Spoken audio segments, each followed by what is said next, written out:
Amid a worldwide energy crunch, WA's resource-rich northwest is booming. While consumers are hurting, energy producers have been seeing record profits and been investing in new capacity and trying to get those projects off the ground as quickly as they can to make the most of this high price environment. Emboldened by high prices and its recent merger with BHP, oil and gas giant Woodside Energy is pushing ahead with its plans to develop one of the nation's biggest fossil fuel projects in a decade, which would generate jobs and supply chain opportunities for decades into the future. It involves piping gas from the Scarborough gas fields, about 400 kilometres off the coast of WA, to an expanded processing facility called Pluto. The liquefied natural gas expected on cargo ships from 2026, mostly headed to Asia. So if we look at nations like China, Japan, Korea, where much of our product is sold today, all of those nations still have heavy dependence on coal. So gas is going to be part of their energy transition and meets both of those needs of being a secure source of energy that is lower carbon than many alternatives. Woodside projects the Scarborough development will emit 878 million tonnes of carbon over its lifetime.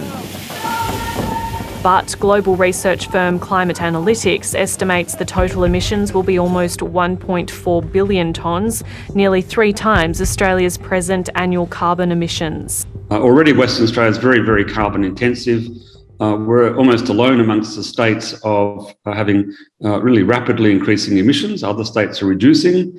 We already have a really, really serious issue with this project going ahead. It's going to be adding substantially to the state's emissions. We will be seen in a world setting as blowing apart the global carbon budget, let alone our own. We are not being taken seriously in the climate agenda because of Scarborough.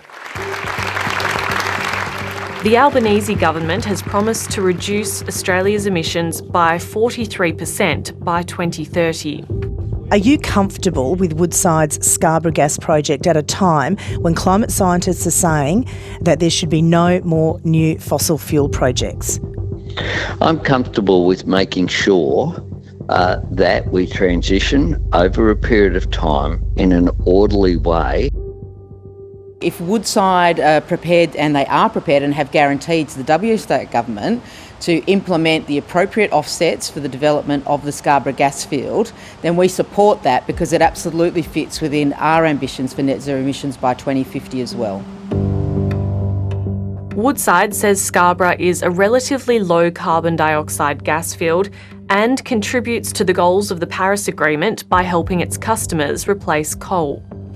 Is there any evidence that your Asian customers would be burning coal rather than using renewables if Australia was not supplying the gas? All of these nations are going to rely on imported energy. I think LNG will continue to be important for those nations for decades to come. Investors, just say no!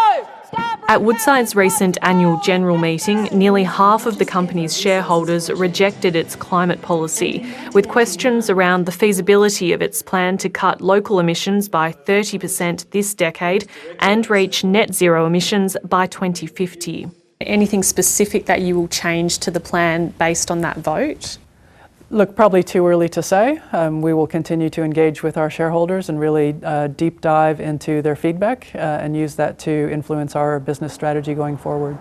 So I think gas, the role of gas in the energy transition is vastly overstated by the gas industry and the fossil fuel industry. I think what you find is in order to maintain a safe climate and to meet the objectives of the Paris Agreement, we need less gas.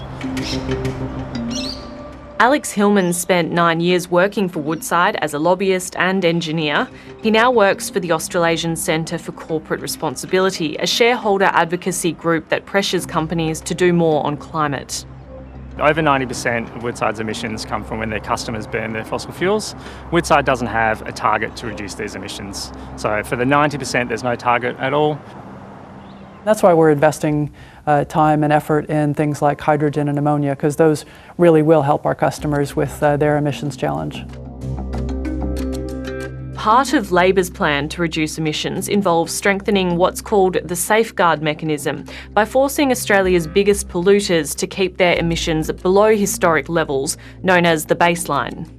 What that means is that the Scarborough project's emissions, whatever they are, will be included in that cap and have to be accommodated.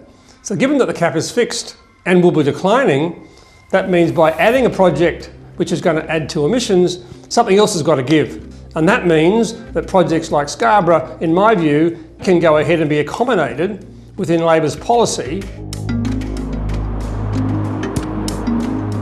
While Woodside has cleared the major state and Commonwealth hurdles for Scarborough to go ahead, there are a few approvals still pending for each stage of construction and operation.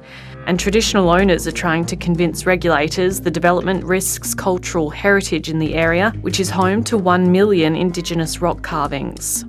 We believe the damage that will be done in our own cultural heritage by this project would be devastating.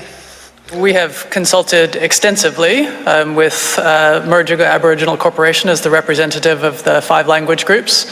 We stand by the depth of work that we have done over the years. Meanwhile, Woodside is already looking beyond the Scarborough project, looking at kick-starting development in the even bigger Browse gas field, which is north of Broome. I think what the world has seen with Russia's invasion of Ukraine is that we don't want to be dependent on gas from that particular nation. So Australian LNG can play an important role even in a net zero 2050 world.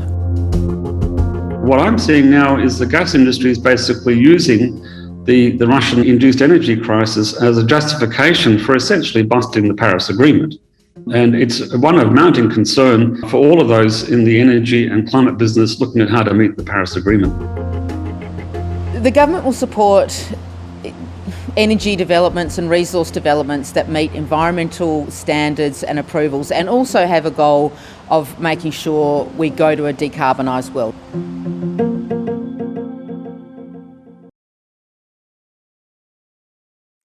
Hi, I'm Lee Sales. Thanks for watching this story. If you'd like to watch more of 730's stories, they are on the left of your screen.